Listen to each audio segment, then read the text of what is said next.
Restez fidèles au programme d'ITV. C'est parti pour cette édition du soir. Les titres. Mauvaise nouvelle pour les usagers de transport en commun. La fédération des syndicats routiers du Sénégal a décidé de poursuivre son mouvement d'humeur de grève jusqu'à nouvel ordre après l'échec des négociations avec le ministre des Transports terrestres et aériens. Et puis à Kayemor, zone frontalière avec la Gambie, la localité fait face à plusieurs difficultés. La recrudescence de vols de bétail qui empêche les éleveurs de dormir. Pour faire face à la situation, le maire de la localité annonce la création d'un nouveau poste de gendarmerie.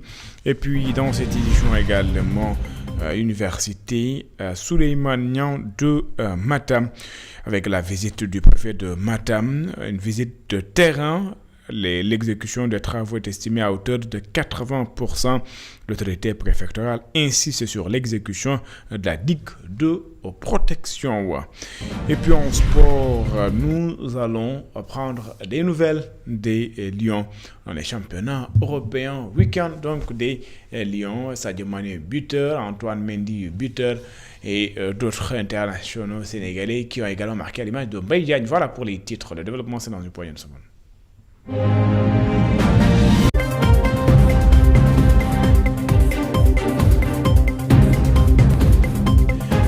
Bonsoir et bienvenue. Les négociations entre le ministre des Transports terrestres et aériens avec les syndicalistes des transports routiers du Sénégal n'ont rien donné.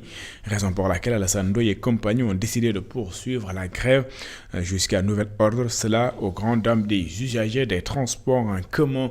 Je vous propose de suivre les explications de Fallou Somb. Il est le secrétaire général de la Fédération des syndicats des transports routiers du Sénégal. Il est ici au micro de Babacar Seck. On a parcouru toutes les revendications, qui sont au nombre de 10 points. On a discuté sur le fond du préavis, mais au finish, il y a des propositions qui ont été faites. La majeure partie des propositions est d'aller discuter sur ces points dans une commission ad hoc. Donc, commission ad hoc veut dire, par exemple, de continuer à travailler, de continuer à échanger, de continuer à négocier. On a beau demander quelque chose de concret qu'on pourrait dès la sortie remettre à notre base, mais ce qui n'est pas le cas. Jusqu'à présent, on n'a pas quelque chose de palpable entre nos mains, donc on ne peut pas vraiment faire que se retirer, aller au quartier général, informer la base et les écouter.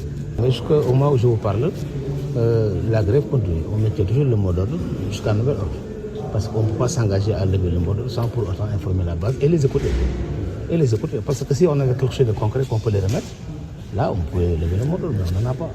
On n'a que des propositions d'aller travailler sur les commissions ad hoc pour continuer à négocier sur certains points. Donc ce qu'on peut vous dire, c'est que nous allons nous retirer, aller au quartier général, informer toute la base durant la nuit et écouter les réactions. Si c'est nécessaire de lever, on le fera. On a parcouru toutes les revendications. Et puis parlons également du mouvement d'humeur des enseignants. Le secrétaire général du syndicat autonome des enseignants libres du Sénégal espère que lors de la rencontre entre les syndicats d'enseignants et le ministre de la fonction publique ici sera trouvé pour une reprise des enseignements et apprentissages. Il met également le gouvernement devant ses responsabilités en cas de non-accord. Selon lui, tout doit être mis en œuvre pour sortir de cette crise. Amélie Diédio, secrétaire général du CELS, que je vous propose d'écouter. Non, nous ne sommes pas dans le radicalisme, nous ne sommes pas dans le jusqu'au boutisme. Nous sommes pour la satisfaction de nos problèmes. Nous avons espoir. Mais cet espoir, une fois encore, repose sur la bonne volonté du gouvernement, repose sur les efforts que le gouvernement doit faire pour apporter des réponses très claires, avec des échéanciers très clairs aux préoccupations qui sont posées sur la table et qui restent le seul repère ou alors le seul espoir pour les Sénégalais. Faute de quoi, mais chaque acteur tirera les conséquences et les Sénégalais apprécieront.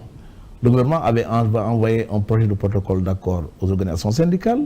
Le G7 l'a apprécié, analysé, répondu favorablement 48 heures après. Nous osons simplement espérer que le gouvernement fera les efforts nécessaires, fera la concession nécessaire, les efforts nécessaires pour qu'au moins sur les 4 points qui figurent sur la plateforme minimale, nous puissions avoir des réponses très claires, mais vraiment échelonnées avec un échéancier très clair, très raisonnable, qui permettra aux organisations syndicales d'avoir de la matière sur la question des décisionnaires, le système de rémunération, sur la surimposition, les lenteurs administratives. Il s'agit donc pour nous d'amener le gouvernement à comprendre que la balle est dans son camp et le devenir de l'école sénégalaise reste exclusivement du ressort du gouvernement.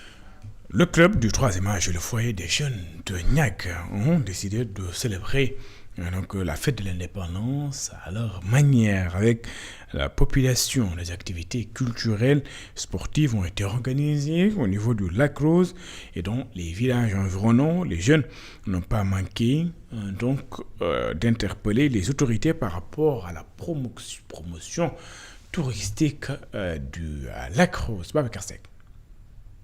Les festivités de la fête de l'indépendance ont eu un cachet populaire au lac Rose. Plusieurs activités sportives et culturelles ont rythmé le week-end à Niague. Certes, il y a à côté la fête officielle de l'indépendance du Sénégal, mais tous les Sénégalais doivent se sentir concernés où qu'ils puissent être. C'est pourquoi, effectivement, nous, on le fait depuis des années quand même. C'est la première fois qu'on le fait au lac Rose ici. Mais ce qu'il faudrait, c'est qu'au fil des ans, que cette fête soit intégrée, que tous les Sénégalais intègrent cette fête-là, parce que je le rappelle, c'est la première fête républicaine, la fête qui doit nous rassembler tous, qui doit nous concerner tous, où que l'on puisse être, et avec quels que soient nos moyens avec. Les habitants de Niague souhaitent un accompagnement pour faire la promotion du lac Rose. Nous, on a des idées. On est aussi ambitieux. Mais aujourd'hui, on n'a pas encore des partenaires qui vont nous aider à mettre en œuvre nos projets. Comme projet, on a des projets de faire ici au Lac Rose des festivals Lac Rose, ou bien aussi une exposition ici au Lac Rose. Ça, c'est un peu l'idée que le foyer des jeunes a en tête, mais ça nous manque un peu des partenaires. Une régate au Lac Rose, des prestations d'école ainsi qu'une course d'ânes ont égayé les populations venues nombreuses durant la journée.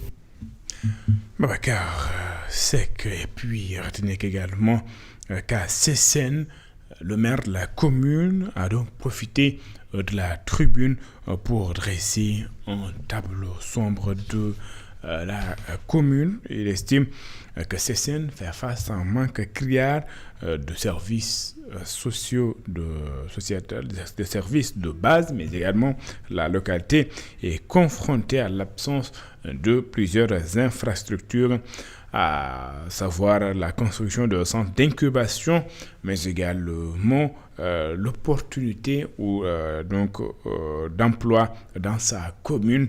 Il lance un appel à l'endroit des autorités afin de l'aider dans pour résoudre donc ces problèmes. C'est un contrat du Seigneur Moutagakan.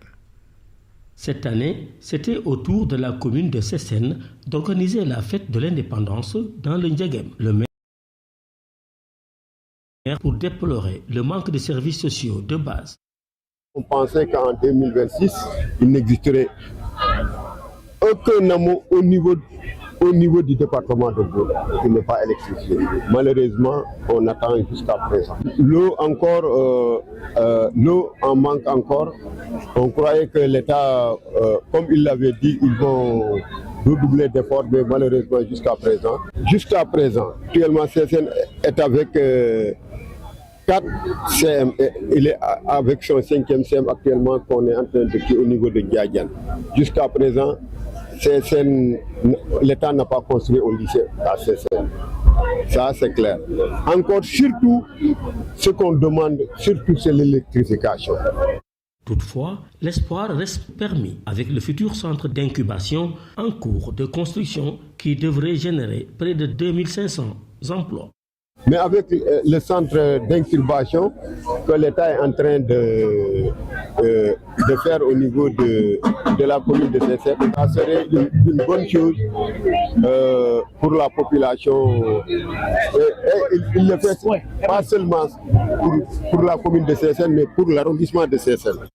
Cette commune, fief du président de la République, convoitée par le Premier ministre, gagnerait à tirer profit de cette rivalité politique pour faire valoir ses droits et attirer davantage d'investissements. Reparlons de la clôture de la semaine nationale de la jeunesse à Mbour. Le maire de la ville a donc demandé au gouvernement d'achever les travaux de construction du stade municipal d'Emboy Diop de Mbour, mais également le relèvement du plateau technique. Je vous propose de suivre ce compte rendu. Une clôture sous tension. L'ambiance, loin d'être citoyenne et sportive, a été marquée par des huées continues. Le maire de Mbour n'a à aucun moment pu échapper à la pression d'un public acquis à la cause pastéfienne.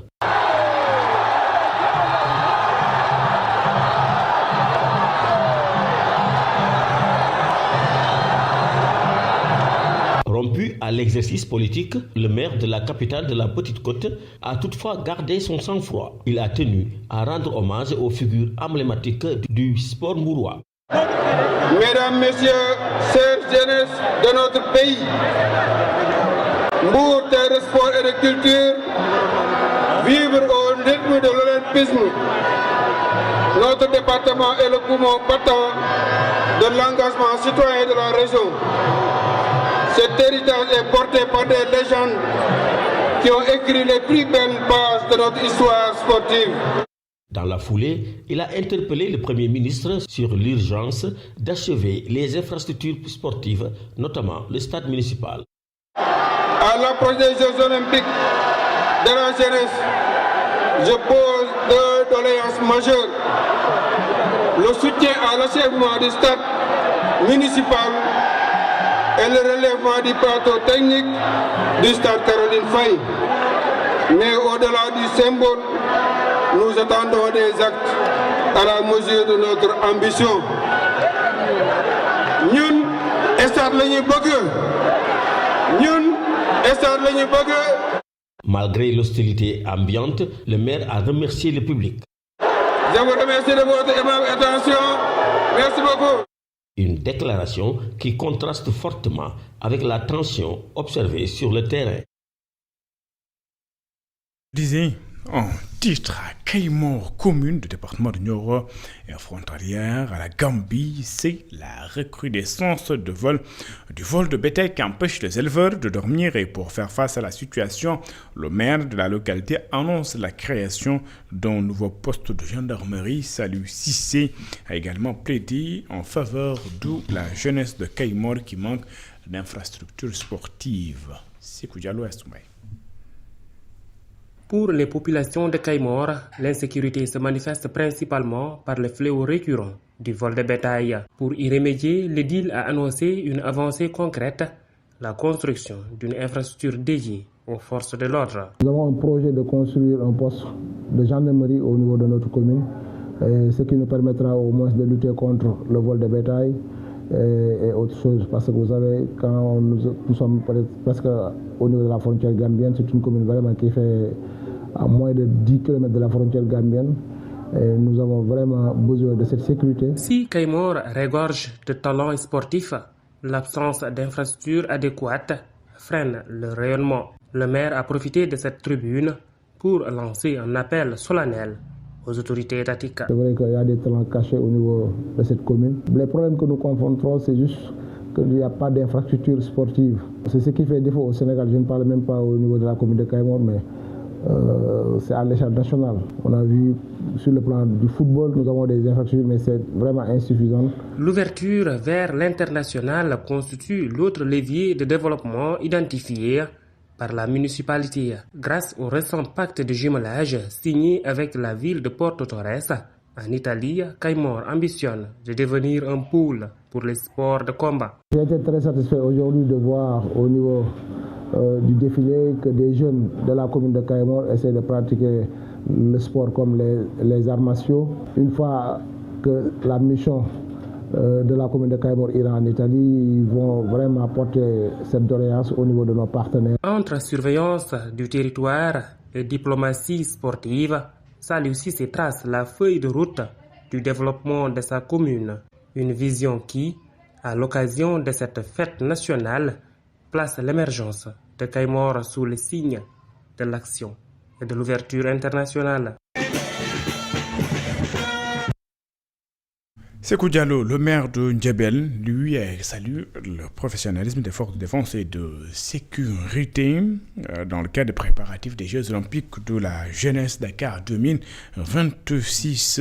Il estime qu'également l'impératif d'une éducation de base solide des deals de la commune a profité pour appeler à une synergie nationale pour le rayonnement du pays. Dambeiba, maire de Ndjebel, que je vous propose d'écouter au micro de Sékou Diallo et d'Assoumbaye.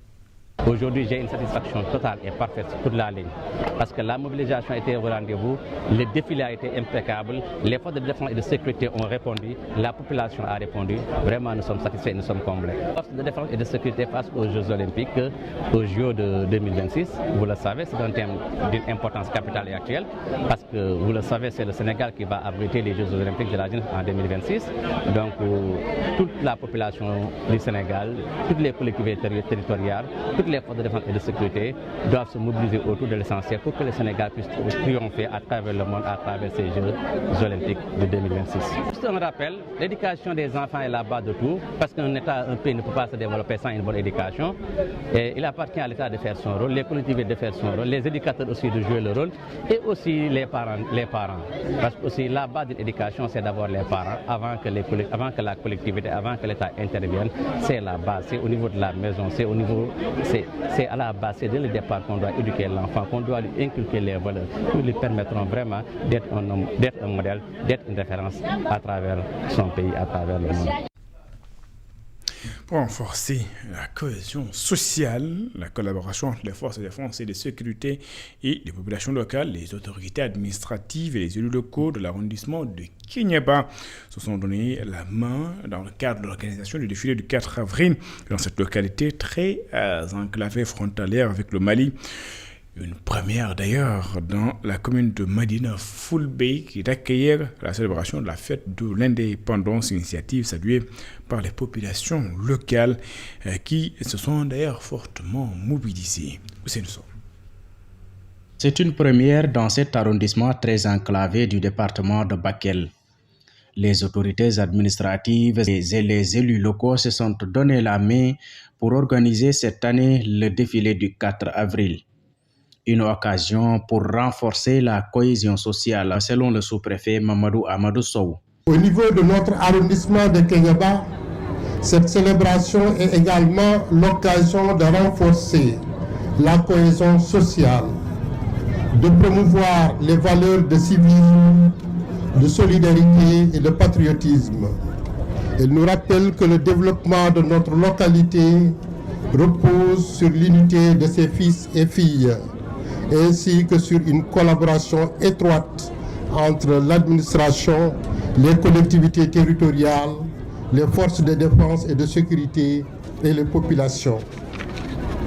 Je vous invite donc à poursuivre et à intensifier vos efforts dans ce sens, afin de faire de notre arrondissement un espace de paix, de progrès et de prospérité. Le maire de la commune de Médina Fulbey, Soriba, s'est réjoui également de cette initiative. C'est la première fois qu'on organise aussi le 4 avril à Kéniéba. Deuxième point, ce qui nous a poussé à organiser cette 4 avril ici, c'est montrer aux Sénégalais qui sont dans cet arrondissement, il fait partie du Sénégal. Ça, c'est le premier point. Deuxièmement, les faire savoir comment le Sénégal a obtenu son indépendance et les rappeler le jour et le mois et les faire un peu comprendre l'histoire, comment le 4 avril est venu. Et parce que tu ne peux pas être sénégalais sans savoir le 4 avril. Donc les gens ont compris et les gens ont répondu massivement dans tout l'arrondissement, le dernier village qui est jusqu'à Sonkonkou, en commençant par Sanokhoré, le premier village jusqu'à Sonkonkou. Tout le monde a été présent massivement et les gens ont été contents. La foule était là et ils étaient contents. S'ils voulaient même, ils ne voulaient même pas que la journée termine et ils voulaient continuer jusqu'à le soir. Et vraiment, chapeau aux autorités administratives et aux forces de défense et de sécurité. Les populations de l'arrondissement de Kéniéba sont massivement sorties pour venir communier avec les forces de défense et de sécurité à qui le sous-préfet a rendu un vibrant hommage pour leur professionnalisme. Puis dans l'arrondissement de Tendouk, dans le Bluff, la localité a également vibré au rythme de la commémoration de la fête de l'indépendance, marquée d'ailleurs par la présence des autorités locales et des populations. Le maire de la commune de Mangagoulak et le directeur général de l'Agence sénégalaise de la réforestation et de la Grande Muraille Verte s'est félicité de la tenue de cet événement dans cette localité. Il souligne également la fierté partagée par l'ensemble des élus et des habitants. L'événement s'est distingué par une forte valorisation de la culture locale illustrée par des manifestations traditionnelles. Je vous propose de suivre les explications du docteur Sekouna Diatta Idi, le directeur général de l'Agence sénégalaise de la réforestation et de la Grande Muraille Verte. Il est ici avec Kassamba. Une fierté, je le disais, par rapport au thème qui a été retenu cette année. Les forces de défense et de sécurité, partenaires des JOJ 2026. Donc quand vous mettez ensemble forces de défense et de sécurité et jeunesse, c'est pour chercher l'excellence. L'excellence dans l'éducation, l'excellence dans la formation, mais l'excellence également au niveau de ces forces et défenses de sécurité pour un Sénégal prospère aux horizons de 2050. Ce qui se passera en 2050 se joue aujourd'hui et c'est extrêmement important que la jeunesse sénégalaise en soit consciente. Consciente également des défis actuels. Le chef de l'État, le président de la République, Bassirou Diomaye Diakhar Faye, en a fait allusion hier. Le monde traverse une crise. Comment les populations, jusqu'au niveau le plus reculé de la capitale, peuvent s'adapter à cette crise-là. Nous, en tant qu'autorité, nous avons l'obligation d'en informer les communautés, de les préparer par rapport à ce qui pourrait éventuellement arriver. Mais surtout de prendre conscience de ce fait et de faire de telle sorte qu'on puisse assumer notre souveraineté. La souveraineté, ce n'est pas le chef de l'État. La souveraineté, ce n'est pas le Premier ministre. La souveraineté, ce ne sont pas les ministres. La souveraineté, c'est chaque citoyen sénégalais qui doit l'assumer et faire ce qu'il doit faire pour qu'ensemble, collectivement, qu'on puisse justement relever les défis qui sont les nôtres. Il y a des défis internes, des défis externes. Mais c'est l'ingéniosité des fils du Sénégal qui doit permettre de s'en sortir dans de pareilles circonstances. Et puis, visite donc du chantier de l'université Souleymane Niang de Matam.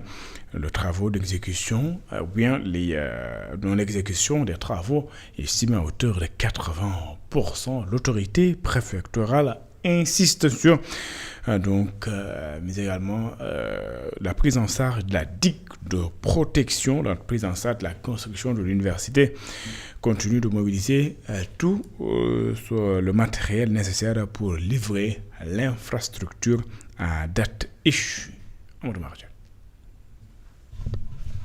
C'est en compagnie des services techniques, de la sécurité et de quelques élus du périmètre communal que l'autorité préfectorale Tening Faye s'est rendue dans les chantiers de la future œuvre universitaire Souleymane Niang. Une visite de terrain durant laquelle le préfet de Matam a donné ses impressions par rapport à l'exécution des travaux. C'était pour voir la prise en compte des observations qui ont été formulées lors de cette visite-là et apprécier globalement l'état d'avancement des travaux, qui avance à un rythme globalement satisfaisant, avec un taux d'exécution des grosses œuvres qui se situe actuellement à 85%, mais aussi s'enquérir surtout de l'état d'exécution de la digue de protection, parce que nous sommes dans une zone inondable et cette digue-là constitue une préoccupation majeure. Le travail technique étant déjà été fait, Il reste juste le démarrage des travaux pour la digue qui est prévu d'ici la semaine prochaine. Conscient de la tâche qui leur a été confiée, l'entreprise en charge de la construction de l'université Souleymane Niang continue de mobiliser tout le matériel nécessaire pour livrer l'infrastructure à la date prévue. Vous l'avez constaté depuis le départ, nous sommes à pied d'œuvre de mettre vraiment les moyens nécessaires afin de pouvoir respecter le délai, l'engagement que l'entreprise a pris devant les autorités pour exécuter les travaux et rendre le projet à la date du mois d'octobre 2026. Et nous sommes dans cette dynamique. Et vous constaterez aussi que depuis vos visites de chantier, nous ne ménageons aucun effort à mobiliser les ouvriers nécessaires pour pouvoir faire avancer les travaux dans les règles de l'art. Pour l'heure, les professionnels de l'électricité et ceux des plombiers s'empressent pour la finition des bâtiments tels que les logements des enseignants, les restaurants et l'unité de formation de recherche à 6 mois de la date de livraison de l'infrastructure. Restons à Matam où une réception provisoire du bâtiment qui va abriter la trésorerie payerie régionale de Matam a été effectuée en présence du directeur général de l'agence de construction des bâtiments et édifices publics. Ignace dit avoir relevé des réserves mais également des manquements. Il demande à l'entreprise de faire de sorte que le bâtiment soit livré dans 15 jours. Bagnas est le directeur général de l'agence de construction des bâtiments et édifices publics. Je propose de l'écouter du micro d'Amadou Mardial. Et comme vous le constatez, nous avons déjà fait la visite. Il a été noté quelques réserves. Comme toute œuvre humaine n'est pas parfaite et n'étant pas également de ce monde, nous avons constaté qu'il y a quelques manquements. Mais c'est l'occasion aussi de féliciter d'abord l'entreprise exécutante, mais aussi de renouveler également notre disponibilité, mais aussi nos remerciements à l'endroit du maître d'ouvrage, c'est-à-dire le DGCPT, qui a bien voulu nous confier ces travaux. Et il s'est trouvé que présentement, nous avons noté, comme je viens de le dire, l'ensemble, après la visite, quelques manquements que nous avons également relevés et notés, et que nous avons transmis également à l'entreprise. Et pour répondre à votre question, j'ai demandé à l'entreprise de prendre toutes les dispositions nécessaires pour pouvoir livrer ce chantier dans 15 jours. Et ça, comme je viens de le dire, ce sont des délais qui seront à respecter. Parce que comme on vient de le constater, c'est un bâtiment qui avait débuté depuis 2022, malheureusement a connu beaucoup de retard. Donc, à mon avis, il est temps également qu'on puisse peut-être livrer le bâtiment aux bénéficiaires également, c'est-à-dire les agents également du Trésor, mais aussi la population qui en aura besoin. Violence dans le football, notamment en Ligue 1 sénégalaise, même en Ligue 2. Le comité des supporters du Guédiawaye Football Club hausse le ton. C'est en marge des 72 heures dédiées aux supporters. Le président du comité des supporters lance un appel à l'endroit des fan clubs, mais également des autorités, et invite les acteurs du monde football à promouvoir le fair play, à bannir tout comportement violent lors des rencontres sportives. Raphaël Mendy, président des supporters du Guédiawaye Football Club, est interrogé par Cheikh Maguette Baye. La sensibilisation doit être une priorité. En tant que victime de cette violence, nous devons être les premiers à dire stop. Cette lutte ne concerne pas seulement le football, mais l'essentiel des disciplines sportives. Le football doit rester un facteur d'unité, de paix et de cohésion sociale. Nous, supporters, avons une responsabilité majeure. Nous devons être des acteurs de fair play, de respect et de discipline. Guédiawaye doit être un exemple. Guédiawaye doit être un modèle. Ensemble, disons non à la violence dans les stades. Ensemble, promouvons la paix, le respect et l'esprit sportif. Pour terminer, je lance un appel à toute la population de Guédiawaye. Restons mobilisés derrière cette équipe. soutenons-le dans le respect et la dignité. Vive le Guédiawaye Football Club, vive les supporters, vive un football Sénégal sans violence. Week-end des Lions. Sadio Mané, double buteur avec son club Al Nassr. Bamba Dieng ne s'arrête plus de marquer en Ligue 1. L'international sénégalais a inscrit son 8e but de la saison au championnat français. Malik Mbaye, qui avait quitté le FC Metz, a marqué également. Du côté de la Belgique, Mbaye Niang a également inscrit un but en Turquie. D'autres attaquants également se sont illustrés.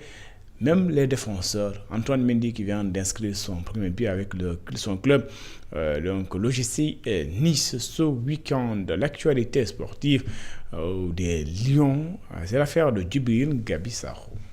En Ligue 1 française, malgré la défaite de Nice face à Strasbourg 3-1, le défenseur sénégalais Antoine Mendy a inscrit l'unique but des Niçois. Un autre Sénégalais s'est également illustré lors de la 28e journée du championnat.